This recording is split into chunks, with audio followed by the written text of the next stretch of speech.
السلام علیکم، welcome to my channel novel lab voice. تمام ویڈیو اپڈیٹس کے لیے میرے چینل NLV کو سبسکرائب کر کے بیل نوٹیفیکیشن کو آن کر دیں۔ تو آئیے سنتے ہیں آج کی ویڈیو میں مصنفہ نمرہ احمد کا خوبصورت ناول جنت کے پتے، ایپیسوڈ نمبر 19۔ جب فلائٹ نے استنبول سے ٹیک آف کر لیا اور مرمرہ ان کے قدموں تلے آ گیا تو اس کے دل کو ذرا سکون ملا۔ بالآخر وہ اپنے گھر واپس جا رہی تھی۔ بس بہت ہو گیا ایڈونچر، بہت ہو گئے پزل۔ وہ چونکی اور پھر جلدی سے پرس کھولا۔ مخملی سیاہ ڈبی اندر محفوظ پڑی تھی۔ وہ سارا دن اتنی پریشان رہی کہ اسے بھول ہی گئی، جانے اس میں کیا تھا۔ دھڑکتے دل کے ساتھ اس نے ایک ہاتھ میں ڈبی پکڑ کر دوسرے ہاتھ سے اس کا ڈھکن کھولا۔ اندر سیاہ مخمل پہ ایک چھوٹی سی فلیش ڈرائیو رکھی تھی۔ اس نے فلیش ڈرائیو اٹھا کر کھولی۔ ڈرائیو کا سلور USB پلگ چمک رہا تھا۔ حیا نے ڈھکن بند کیا اور اچنبے سے اسے الٹ پلٹ کر دیکھا۔ انگلی کے 2 پوروں برابر ننھی سی ڈرائیو کا کور سیاہ تھا۔ وہ کہاں کچھ نہیں لکھا تھا۔ اس میں کیا ہو سکتا ہے بھلا؟ تصاویر، ڈاکومنٹس، کتابیں۔ وہ نہیں جانتی تھی کہ اس کی میموری کتنی ہے کیونکہ اس کے اوپر لکھا نہیں تھا، مگر یہ تو واضح تھا کہ اس میں دنیا جہاں کی چیزیں سما سکتی تھیں۔ اندر جو بھی تھا وہ تبھی کھلتا جب وہ اسے کمپیوٹر سے جوڑتی، اور کمپیوٹر DJ کو خراج دیتے ہوئے وہ لیپ ٹاپ اپنے پاس نہیں رکھ سکی تھی۔ اب اس میں جو بھی تھا وہ اسے گھر پہنچ کر ہی دیکھ سکتی تھی۔ اس نے فلیش ڈرائیو واپس ڈبیا میں ڈالی اور احتیاط سے پرس کے اندرونی خانے میں رکھ دی۔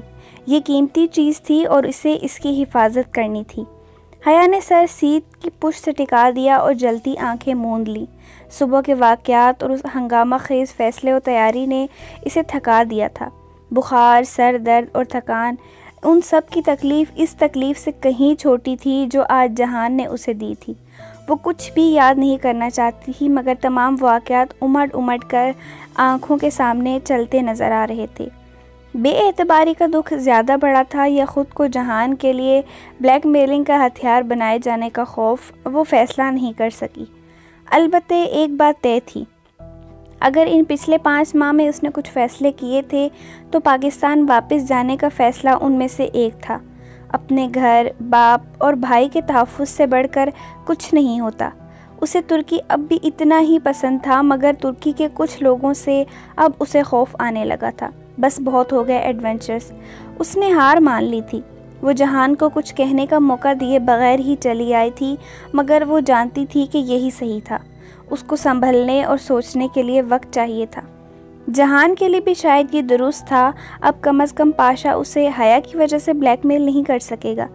جہاں سکندر سے شدید ناراضگی کے باوجود لاشعوری طور پر بھی اس نے اس کا اچھا ہی سوچا تھا۔ فجر کے قریب وہ اسلام آباد پہنچی۔ ابا کو آنے سے منع کر دیا تھا، سو اس کی تاکید کے مطابق انہوں نے ڈرائیور بھیج دیا تھا۔ سر درد، بخار اور بوجھل دل۔ وہ گولی لے کر سوئی تو ظہر کے قریب اٹھی۔ اتنا بڑا سرپرائز! اسے ہاتھوں سے بال لپیٹتے ہوئے لاؤنج میں آتے دیکھ کر فاطمہ نے مسکرا کر کہا۔ صبح وہ سو رہی تھیں اور ان کی ملاقات اب ہو رہی تھی۔ اماں! وہ آگے بڑھ کر ان کے گلے لگ گئی۔ گھر، تحفظ، امان، اس کے آنسو امڑ کر آ رہے تھے۔ سبین پریشان ہو رہی تھی کہ اتنی اچانک حیا کیوں چلی گئی۔ اپنے بیٹے سے پوچھنا تھا نا، جہان کو بتایا تھا، وہ شاید بتانا بھول گیا ہو۔ کچھ کھانے کو ہے؟ وہ نگاہیں چرا کر کچن کی طرف جانے لگی۔ وہی اس بانجی سے پڑی ہر کام خود کرنے کی عادت۔ فاطمہ نے ہاتھ پکڑ کر واپس بٹھایا۔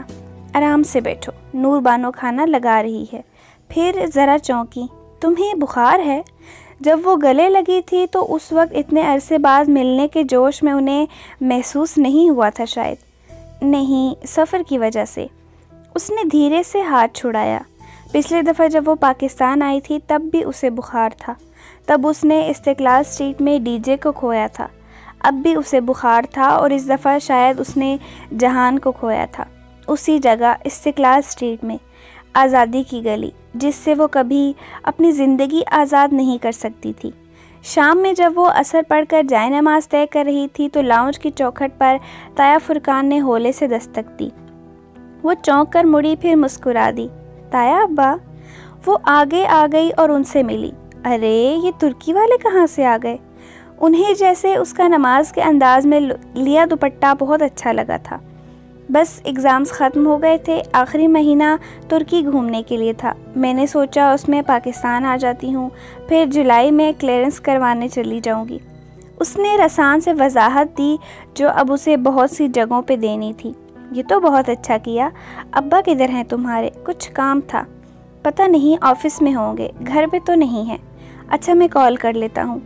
وہ کہہ کر مڑنے لگے تو وہ جائے نماز رکھ کر ان کے ساتھ ہی چلی آئی تاکہ سب سے مل لے۔ سائمہ تائی اپنے مخصوص مسکراتے انداز سے ملی۔ ارم کمرے میں تھی، اسے دیکھ کر ذرا حیران ہوئی۔ خیر اچھا کیا، اب کم از کم تم میری منگنی تو اٹینڈ کر ہی لوگی۔ تلخ مسکراہٹ کے ساتھ وہ بولی، مگر اسے خوشگوار سی حیرت ہوئی۔ تمہاری منگنی؟ کب؟ 1-1.5 ہفتے تک ہے۔ ان کے کچھ رشتہ دار باہر سے آئے ہیں، ان کی روانگی سے پہلے ہی فنکشن ہوگا۔ ارم بہت ناخوش لگ رہی تھی، وہ زیادہ دیر اس کے پاس بیٹھ نہیں سکی اور باہر آ گئی۔ سونیا کچن میں تھی، اس سے اپنے فطری ازلی خوش اخلاق انداز میں ملی۔ بیٹھنے کو کہا مگر وہ بیٹھنا نہیں چاہتی تھی۔ پاکستان اور خاندان والے، وہی پرانی زندگی لوٹ آئی تھی۔ ترکی اور ترکی کے وہ 4 ماہ کسے ست رنگے بلبلے کی طرح ہوا میں تحلیل ہو گئے تھے۔ اسٹڈی روم کی کھڑکی کے سامنے کھڑا وہ نیچے نظر آتی گلی کو دیکھ رہا تھا۔ پتھریلی سڑک پہ بگی سیاحوں کو لیے جا رہی تھی، ادلار کی سب سے شاہانہ سواری، مگر اسے کچھ بھی اچھا نہیں لگ رہا تھا۔ کھلے دروازے سے عائشہ اندر آئی، اس کے ہاتھ میں پیچ پیالی تھی۔ ہلکی سی آواز کے ساتھ اس نے اسٹڈی ٹیبل پہ پیالی رکھی۔ عبدالرحمن تمہاری کافی؟ عبدالرحمن نے ذرا سی گردن موڑ کر اسے دیکھا۔ عائشہ اسے ہی دیکھ رہی تھی، روئی روئی سبز آنکھیں، اس کے دیکھنے پہ اس نے نگاہیں جھکا دی۔ اس کا مطلب تھا آنے اسے مطلع کر چکی تھیں اور وہ دکھی تھی۔ میں امید کرتا ہوں تم میرے ساتھ تعاون کرو گی، وہ اپنے ازلی خشک انداز میں کہتے ہوئے کھڑکی سے باہر دیکھ رہا تھا۔ آنے کو ان کا بیٹا واپس مل رہا ہے، اس سے زیادہ بڑی خوشی ان کو کبھی نہیں مل سکتی۔ تم ان ماں بیٹے کے فیصلے میں ان کا ساتھ نہ دے کر ان کی خوشی ختم کر دو گی، مگر میں جانتا ہوں کہ تم ایسا نہیں کرو گی۔ عائشہ نے بھیگی پلکیں اٹھا کر اسے دیکھا۔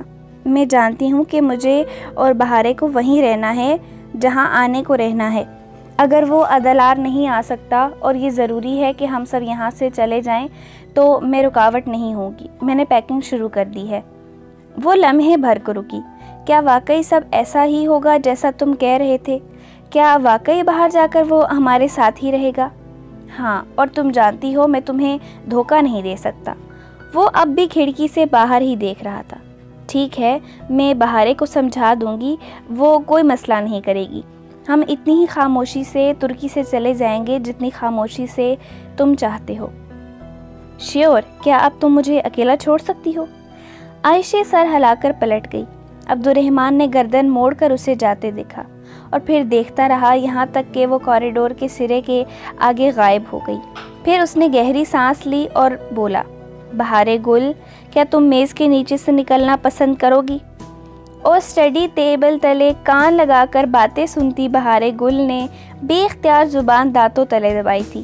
اللہ اللہ، وہ ہر بار کیوں پکڑی جاتی تھی؟ جب وہ دونوں باتیں کر رہے تھے تب وہ اتنی خاموشی سے دبے قدموں آئی تھی اور میز تلے چھپ گئی تھی۔ زمین تک لٹکتے میز پوش نے چاروں اطراف سے اسے ڈھانپ دیا تھا، مگر عبدالرحمن پھر بھی جان گیا تھا۔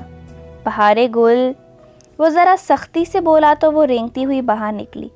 اسے اپنے طرف دیکھتے پا کر وہ معصومیت سے مسکراتے ہوئے کپڑے جھاڑتے اٹھی۔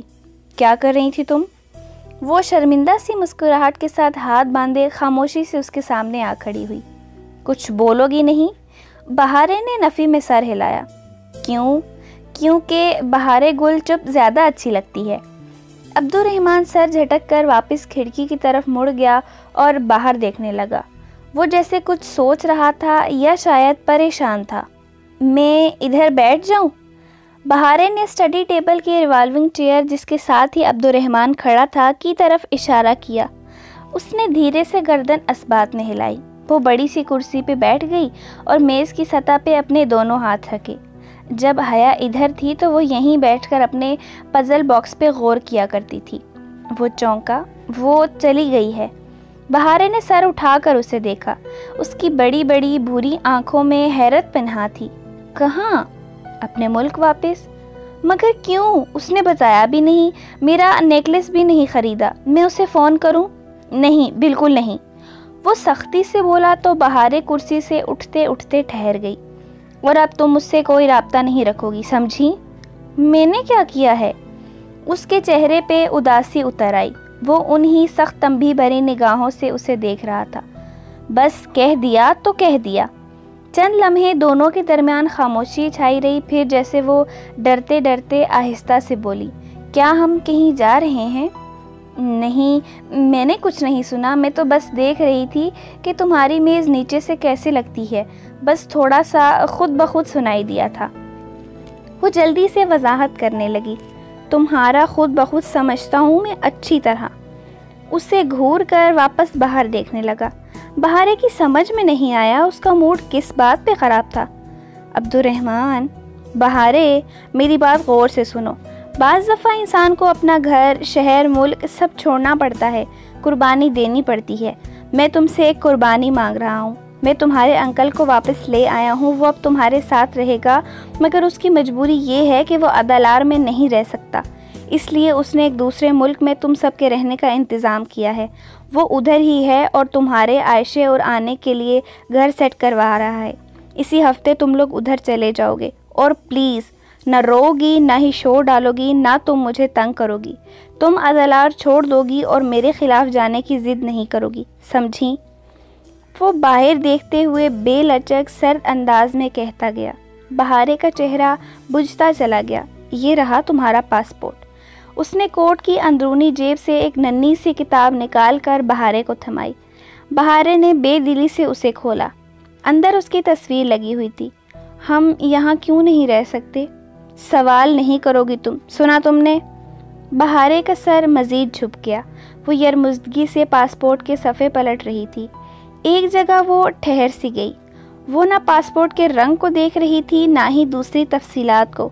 وہ صرف ان دو حروف کو پڑھ رہی تھی جو وہاں نمایاں کر کے لکھے تھے، ہانہ کریم۔ عبدالرحمن، غلطی ہو گئی ہے، میرا نام غلط لکھ دیا ہے۔ ہانہ کریم، یہ تو میرا نام نہیں ہے۔ وہ حیرت اور الجھن سے نفی میں سر ہلانے لگی۔ اب یہی تمہارا نام ہے۔ بہارے حیرت زدہ رہ گئی۔ کبھی وہ اس پاسپورٹ کو دیکھتی تو کبھی عبدالرحمن کے بے تاثر چہرے کو۔ اسے کچھ بھی سمجھ میں نہیں آ رہا تھا۔ اور ایک آخری بات، وہ اس کی طرف مڑا اور سابقانہ انداز میں بولا، میں تمہارے ساتھ نہیں جاؤں گا۔ سفید محل، عدلار، ترکی، اپنا نام، شناخت، بہارے گل ہر چیز چھوڑ سکتی تھی، مگر اس آخری بات نے تو اس کی سانس ہی روک دی تھی۔ وہ ٹکر ٹکر عبدالرحمن کا چہرہ دیکھنے لگی۔ تم ہمارے ساتھ نہیں رہو گے؟ نہیں، اور تم کوئی رونا نہیں ڈالو گی۔ مگر تم ہمیں ایسے نہیں چھوڑ سکتے، تمہیں میری ضرورت ہے۔ اس کی آنکھیں بھیگ گئی۔ او کم آن، مجھے تمہاری بالکل بھی ضرورت نہیں ہے، وہ برہمی سے کہتے ہوئے مڑا اور باہر نکل گیا۔ بہارے کو اپنے اندر سے ایک آواز آئی تھی، جیسے مرمرا کے پانی میں پتھر پھینکنے کی ہوتی ہے، جیسے دل ٹوٹنے کی ہوتی ہے۔ آنسو لڑیوں کی صورت اس کے رخساروں پہ گرنے لگے۔ عبدالرحمن کو اس کی ضرورت تھی، تبھی تو اس نے اس سے وعدہ لیا تھا کہ اگر وہ مر گیا تو بہارے اسے جنازہ دے گی اور اس کا ساتھ کبھی نہیں چھوڑے گی۔ چاہے پورا ترکی اسے چھوڑ دے، بہارے گل اسے کبھی نہیں چھوڑے گی۔ اس نے اپنی کمر سے بندھے گلابی پرس کو کھولا اور پاسپورٹ اس میں ڈال دیا۔ پھر وہ کرسی سے اتری اور دبے قدموں میز کے نیچے چلی آئی۔ چاروں طرف سے گرتے میز پوش نے اسے پھر سے ڈھک دیا۔ وہ لکڑی کی ٹانگ سے سر ٹکائے بیٹھی ہولے ہولے سے سکنے لگی۔ وہ سب کچھ چھوڑ سکتی تھی مگر عبدالرحمن کو نہیں۔ پھر اب کیوں؟ آنسو اس کی گردن سے پھسلتے ہوئے فراک کے کالر میں جذب ہو رہے تھے۔ اس نے دیکھنا چاہا کہ نیچے سے میز کیسی لگتی ہے، مگر وہ اسے دھندلی ہی دکھائی دی، بھیگی، آنسوؤں سے لدی۔ عبدالرحمن نے باہر نکلتے ہوئے جب آخری دفعہ گردن موڑ کر دیکھا تو بہارے اسے کرسی پہ سن سی بیٹھی بے آواز روتی دکھائی دی تھی۔ وہ اس سے زیادہ نہیں دیکھ سکتا تھا، سو تیزی سے باہر آ گیا۔ پچھلے باغیچے میں وہ عائشہ کی ورک ٹیبل کی کرسی کھینچ کر بیٹھا اور یوں ہی آسمان کو دیکھنے لگا۔ اس کا اپنا دل بھی بہت دکھی تھا۔ ان دونوں بہنوں کو اس کی وجہ سے اتنی تکلیف اٹھانی پڑے گی اس نے یہ کبھی نہیں چاہا تھا، مگر وہ جانتا تھا کہ وہ سب کا ذمہ دار ہے۔ اس کی اور اس کے کاموں کی وجہ سے یہ سب ہوا تھا، مگر پھر بھی وہ بے قصور تھا۔ بہارے سے سختی اور سرد مہری سے بات کر کے اس نے اپنے تئیں ان کی روانگی آسان بنانے کی کوشش کی تھی۔ شاید یوں کرنے سے بہارے اس سے محبت کرنا چھوڑ دے اور پھر جلد اسے بھول جائے۔ یہ سب آسان نہیں ہوگا، مگر عائشہ سنبھال لے گی اسے۔ اور اپنے کمرے کی کھڑکی سے اپنے باغیچے میں بیٹھے دیکھ کر عبدالرحمن کو عائشہ نے بے اختیار سوچا کہ وہ بارے کو تو وہ سنبھال لے گی، مگر خود کو کیسے سنبھالے گی؟ چند ماہ قبل اس کی اور عبدالرحمن کی شدید لڑائی کے بعد اسے علم ہو گیا تھا کہ جلد یا بدیر وہ عبدالرحمن سے الگ ہو جائیں گی۔ وہ ان کا کبھی نہیں تھا، وہ ان کے لیے بنا ہی نہیں تھا۔ وہ ایک غیر فطری زندگی گزار رہے تھے، مگر اب وہ فطری طریقے پہ واپس آ جائیں گے۔ دادی، چچا، چھوٹی بہن، عائشہ کے 3 ساتھی، فیملی ممبرز، اصلی زندگی، حقیقی گھر، مکمل فیملی۔ اس نے انگلی کی نوک سے آنکھ کا بھیگا گوشہ صاف کیا اور الماری کی طرف بڑھ گئی۔ آنے صبح سے تیاری میں لگی تھیں۔ وہ بہت خوش تھیں، سو اسے بھی اب تیاری مکمل کر لینی چاہیے۔ رہی محبت تو وہ اچھی لڑکیوں کو بھی ہو ہی جاتی ہے، لیکن جب انہیں یہ پتہ چل جائے کہ وہ محبت انہیں مل ہی نہیں سکتی تو وہ خاموش رہتی ہیں۔ اچھی لڑکیاں خاموش ہی اچھی لگتی ہیں۔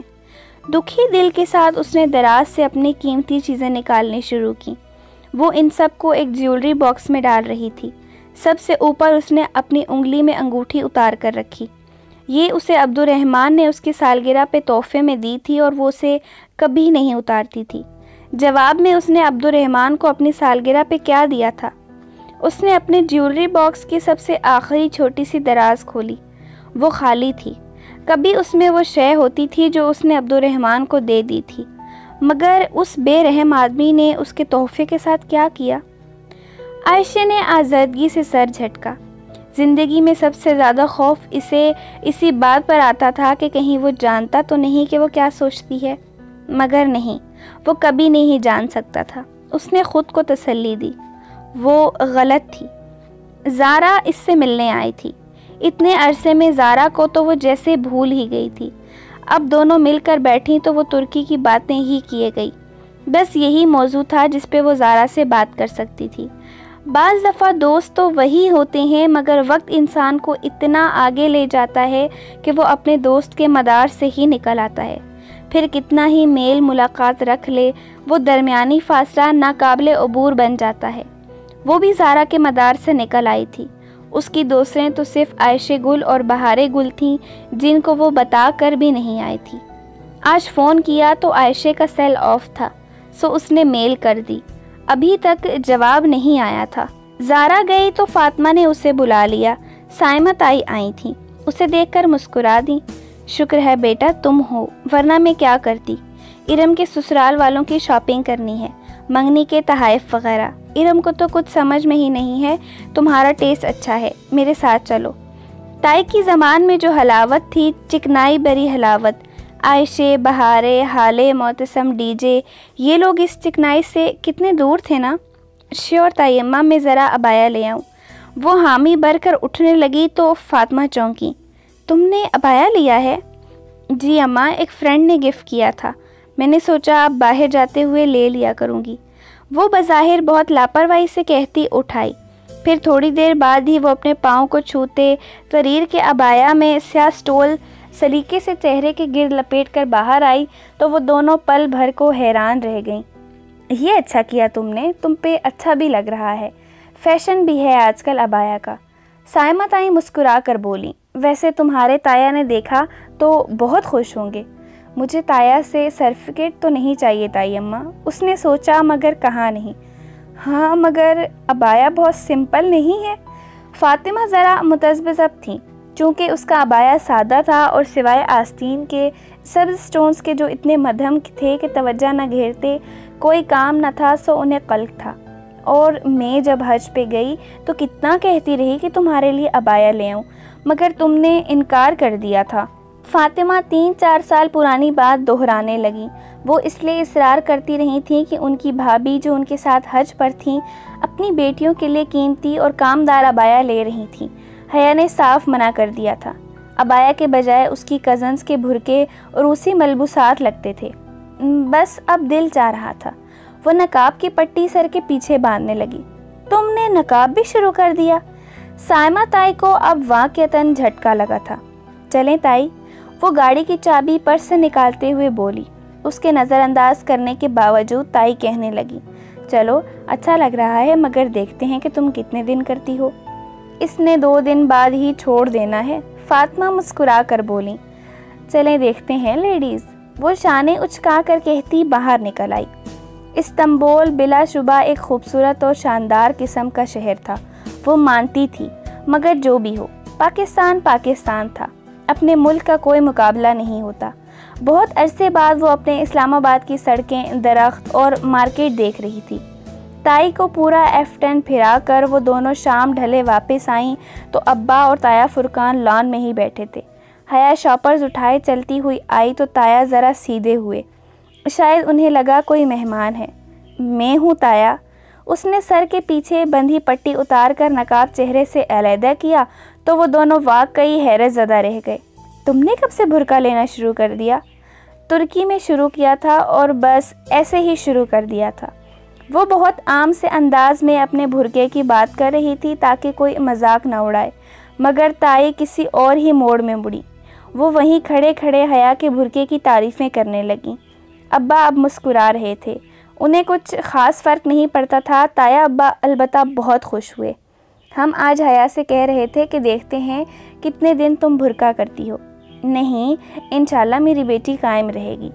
تایا کی بات پہ وہ پھیکا سا مسکرا دی اور اندر چلی آئی۔ بھرکا ہی تھا، اتنا کیوں ڈسکس کرنے لگے تھے سب؟ اسے اچھا نہیں لگا تھا، مگر شاید وہ بھی حق بجانب تھے۔ وہ پہلے اس کے برعکس لباس پہنتی تھی، سو ان کی حیرانی بجا تھی۔